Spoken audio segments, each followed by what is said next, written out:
আল্লাহ বলছেন না উসিলা খোঁজার জন্য? সেই উসিলাটা কে? আল্লাহ বলেছেন আকুনু মা'আস সাদিকিন, ট্রুথফুল ম্যান, সত্যবাদী লোক। সাদিকিনের ব্যাখ্যায় এসেছে তাফসীরে রুহুল বায়ানের মধ্যে আল্লাহর ওলিদের কথা, তাফসীরে মাজহারির মধ্যে এসেছে আল্লাহর ওলির কথা, তাফসীরে কদরির মধ্যে এসেছে হক্কানি আলেমদের কথা। কারণ হক্কানি আলেমরা হলো আল্লাহ রাসূলের বিধি বিধানের খনি। আওয়াজ তুলে বলেন সুবহানাল্লাহ। আপনি কি বাড়ি বানালে ইঞ্জিনিয়ার লাগবে না? তো ইঞ্জিনিয়ারের কাছে গেলে কি শিরক হয়ে যাবে? কথা বলেন না কেন? আপনি অসুস্থ হলে কি ডাক্তারের কাছে যাওয়া লাগবে না? এটা কি ডাক্তারের কাছে গেলে কি শিরক হয়ে যাবে? আপনি আমার মনের ভাষা বুঝবেন, তারপরে আপনি কথা বলবেন। আমার মনের ভাষা না বুঝে কোনো কথা বলবেন না। আমি কোন দৃষ্টিভঙ্গি নিয়ে কথা বলেছি আপনাকে আগে সেটা আইডেন্টিফাই করতে হবে, এটাকে আপনাকে সিলেক্ট করতে হবে, তারপরে আপনাকে কমেন্টস করতে হবে। এই যে বাংলাদেশে কি আপনার এই যে আজকে আছে জনপুরি পীর সাহেব কেবলা, তাদের কি এই দেশে কি তাদের অবদান নাই? কথা বলেন না কেন? তারা কি দিনের গোলামি করছে না? এক একটা ডাক্তারের প্রেসক্রিপশন এক এক রকম। কথা বলেন না কেন? এক একটা ডাক্তার এক এক রকম ভাবে সাজেস্ট করে। আপনি বুঝতে পারেন না, সেটা আপনার সমস্যা। কথা বলেন না কেন? আরো যারা বলেন, আজকে কি আল্লাহর ওলিকে আমরা সিভি হিসাবে রাখিনি? কথা বলেন না কেন? আর মি অর টু রিগ্রেট, আল্লাহর ওলিরা পরকালেও চ্যাম্পিয়ন।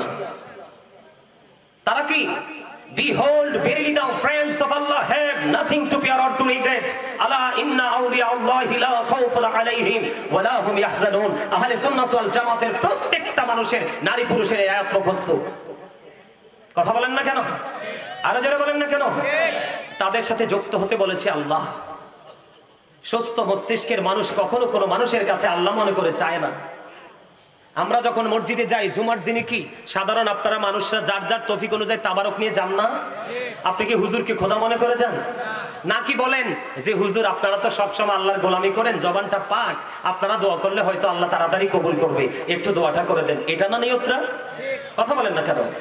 আল্লাহ কিন্তু আলেমদের সম্পর্কে হক্কানি, সব আলেম কিন্তু হক্কানি আলেম নয়। আল্লাহ রাব্বুল আলামিন বলেছেন ইন্নামা ইয়াখশাল্লাহা মিন ইবাদিহিল উলামা। পৃথিবীর মধ্যে আল্লাহর যে বান্দা আছে, বান্দাগুলোর মধ্যে আল্লাহকে সত্যিকারের ভয় করে হক্কানি আলেমরা। আরো জোরে কোন সুবহানাল্লাহ, আরো জোরে বলেন সুবহানাল্লাহ, আরে আরো জোরে সুবহানাল্লাহ। দরান কিল্লে গেছে সুবহানাল্লাহ তো জিকির, আলহামদুলিল্লাহ জিকির, আল্লাহু আকবার জিকির, লা ইলাহা ইল্লাল্লাহ বলা জিকির, সৎ কাজের আদেশ দেওয়া জিকির, অসৎ কাজ থেকে বারণ করার চেষ্টা করা এটাও জিকির, নামাজে দাঁড়িয়েছেন সেটাও জিকির, হজে গেছেন সেটাও জিকির। যেহেতু হজ বিভিন্ন জায়গা পরিদর্শন করা হয়, করে সম্পূর্ণ করা হয়, এটাকে বলা হয় জিকিরের জুলুস। আর যেটা একই জায়গায় দাঁড়িয়ে এবং বসে সম্পূর্ণ করা হয়, এটাকে বলা হয় জিকিরের জলসা। নামাজও জিকিরের জলসা, আজকেরটাও জিকিরের জলসা। তাইলে সুবহানাল্লাহ আলহামদুলিল্লাহ বলতে কি কোনো অসুবিধা আছে? আরো জোরে বলেন না আছে? আপনি আমি কি অসুস্থ হলে কার কাছে যাই? ওই দিনটি আমার গলার ব্যথা, আমি কিন্তু বেল্ট লাগাই রাখছি। আজকে অনেক দিন কিন্তু আমি অসুস্থ, দেখেন এই যে বেল্ট, এখানে কথা বলতে হবে, অনেক কন্ট্রোল প্রেশার লেগে আগে ঘুরলাইছি। তো আমি আমার এই পিচ্ছিকে পাঠাইছি, আমার মামা একজন ভালো ডাক্তার, একদম প্রবীণ, ওনার কাছে পাঠাইছি। শুধু নমুনাটা বলছি, মামা ওষুধ দিয়ে দিয়েছি, আল্লাহ রহমতে সন্ধ্যায় ওষুধ খেয়েছি, পরের দিন সকাল পর্যন্ত আমি ভালো। আমি কোনাকে খোদা মনে করছি? আল্লাহ রাসূল বলেছেন অসুস্থ হলে ট্রিটমেন্ট করো, এটা সুন্নাহ। কথা বলেন না কেন? আমরা পৃথিবীতে যা করছি উসিলা হিসাবে, কি হিসাবে? উসিলার কথা বলছে কে? আপনি যদি না গ্রহণ করেন এটা আপনার পার্সোনাল ম্যাটার, কিন্তু প্রভাব সবার উপরে ফেলা যাবে না। কথা বলেন না কেন? আমার কথা কি আপনারা বুঝেন? আরো জোরে কোন? আচ্ছা, নামাজ পড়া শিখাইছে কে? হুজুররা না? ছোটবেলায় কোরআন শরীফ পড়া শিখাইছে কে? কারণ এটা হুজুররা শিখে লোকা। কথা কর না কেন? এটা হুজুররা শিখাই লোকা। কোরআন তো আল্লাহর ভাষা, আল্লাহর বাণী, আল্লাহর কথা, ঠিক না ঠিক? তো হুজুর একা পড়াইলো, আপনি পড়তে পারলেন না নিজে নিজে? কথা বলতে, হিসাব করতে মাপকাঠি রেখে বলতে হবে, চিন্তা করতে মাপকাঠি রেখে, মেন্টালিটি ঠিক রেখে চিন্তা করতে হবে। চিন্তার পরে আপনি যেটা ডিসাইড করবেন সেটাও চিন্তা করে ডিসাইড করতে হবে। আজকে আমাদের দেশে আল্লাহর অলি বিদ্বেষী, নবী বিদ্বেষী অনেক কিছু বের হচ্ছে, কথা বলেন না কেন? আর আমাদের দেশের মানুষও বোকার মতো বসে বসে শুধু শুনতেই থাকে, শুনতেই থাকে।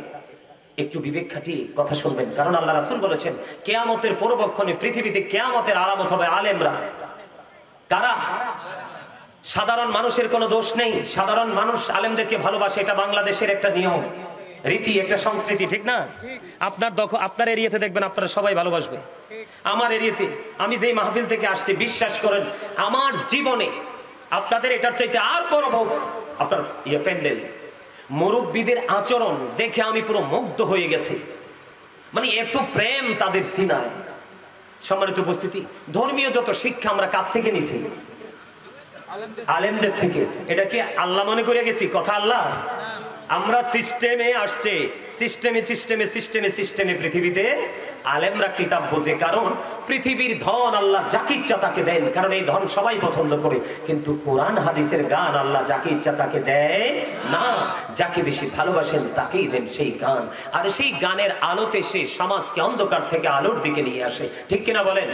আর সেটার ধারাবাহিকতা করেছে কে? আল্লাহর ওলিরা। কারা? এই বাংলাদেশে কে ধারাবাহিকতা সৃষ্টি করেছে?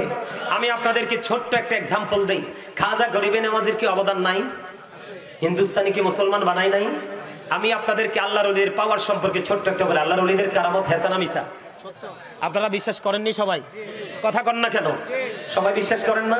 করতে হবে, নাইলে 100% ইমানদার হতে পারবেন না। খাজা গরিবে নামাজ যখন হিন্দুস্তানের জমিনে সর্বপ্রথম কদম দিলেন, হাঁটতে হাঁটতে হাঁটতে হাঁটতে তিনি বিশাল একটা মাঠ, এর মধ্যে একটা অংশে দেখলেন চমৎকার একটা গাছ, গাছের নিচে খুব ছায়া। তখন উনি সহ ওনার সঙ্গীরা গাছটার নিচে বসতে চাইলেন। এখন রাজা পৃথিরাজের তৎকালীন সময়ে রাখাল যারা উটগুলো চড়ায়, রাখাল এসে বলে, আপনাদেরকে তো মনে হয় আপনারা ভিনদেশী মেহমান। কয় হ্যাঁ। এখানে কি করেন? আমরা একটু বিশ্রাম করবো, একটু ক্লান্ত হয়ে গেছে কিছুক্ষণের জন্য।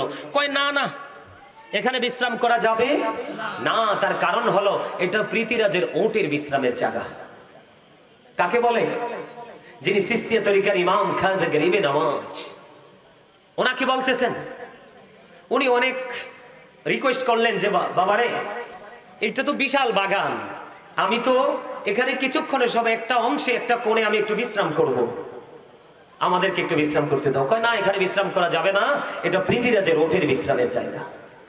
তো এবার খাজা গরিবে নামাজ চলে যাচ্ছে আর বলতেছে, যেহেতু এটা উটের বিশ্রামের জায়গা, তাহলে উটে বিশ্রাম করুক, তাকে উঠায় কে? তার মানে উট যখন বিশ্রামে আসবে তাকে উঠাই কে? বলে খাজা গরিবে নামাজ। উনি ওনার সঙ্গীদেরকে নিয়ে হানা সাগরের তীরে চলে গেলেন। দিন চলে গেল, রাত্র হলো, সকাল যখন হলো, উটগুলোকে মাঠে চড়ানোর সময় হলো, তখন খাজা গরিবে নামাজ তখন তো উনি চলে গেছেন ওনার গন্তব্যে। এখন এসে দেখে উটগুলো যেভাবে শুয়ে আছে ঠিক সেইভাবে শুয়ে আছে, পড়ে আছে যেটা যেখানে। এখন তারা চেষ্টা করতেছে উটটাকে উঠানোর জন্য, কিন্তু পারতেছে না। কি করতে পারতেছে না? পাট উঠাইতে পারতেছে না। পরে খাজা গরিবে নামাজের জীবনীতে পাইলাম, আপনার উটগুলোকে বেত দিয়ে পর্যন্ত মারা হয়েছে, উটগুলোর চোখ দিয়ে পর্যন্ত পানি বের হয়েছে, কিন্তু উটগুলো উঠতে পারতেছে না। এই দৃশ্য দেখে তখন পৃথিরাজের রাখাল চলে গেল পৃথিরাজের কাছে, যাইয়া পুরো ঘটনা যখন বিস্তারিত খুলে বললেন, খুলে বলার পরে আবার তিনি বলতেছে, আমার মা আমাকে ভবিষ্যৎবাণী করে গেছে, ভিনদেশী মেহমান মুসাফিরের কাছে আমি পরাস্ত হব, না জানি সেই মুসাফির এই দেশে কদম দিয়েছে। সুবহানাল্লাহ বলেন না? আরো জোরে বলে। আপনাদের গরু কি, আপনাদেরকে আলের গরু খাজা গরিবে নামাজ এসে নিয়ে গেছে, নাকি পাকা দান কেটে নিয়ে ঘরে পুরাইছে? এই মিয়া, ওনাদের মতো আল্লাহর ওলির এই দেশে আসছে বিধায় আজকে আমরা ইসলাম পেয়েছি, ইসলামের রঙে রঙিন হতে পেরেছি। এবার কি করলেন? এবার বলতেছে, তিনি বলতেছে, আমার কাছে মনে হচ্ছে না জানি সেই ভিনদেশী মেহমান চলে আসছে, একটা কাজ করো, তোমরা ওনাকে খোঁজো। কোন পথে গেছে? খুঁজতে খুঁজতে আনা সাগরের তীরে ওনাকে গিয়ে পেলেন। পাওয়ার পরে ওনার কাছে সরিটরি বলে মাপটাপ চাইলেন। চাওয়ার পরে বললেন, আমরা বুঝতে পারিনি, আপনি আমাদেরকে ক্ষমা করে দেন। আমাদের উটগুলো যেইভাবে পড়েছে ঠিক সেইভাবেই পড়ে আছে, আপনি যেইভাবে বলেছেন ঠিক সেইভাবে পড়ে আছে। খাজা গরিবে নামাজ বললেন, যাও তোমরা চলে যাও, তোমরা গিয়ে দেখবে তোমাদের উটগুলো ফ্রি। আসলে আইসা দেখে, দৌড়ে এসে দেখে উটগুলো দাঁড়িয়ে দাঁড়িয়ে আপনার চিবিয়ে চিবিয়ে খড়কুটা খাচ্ছে। আল্লাহর ওলির এই কারামতকে আপনি অস্বীকার করতে পারবেন? অস্বীকার করার সুযোগ আছে? আরো জোরে বলেন।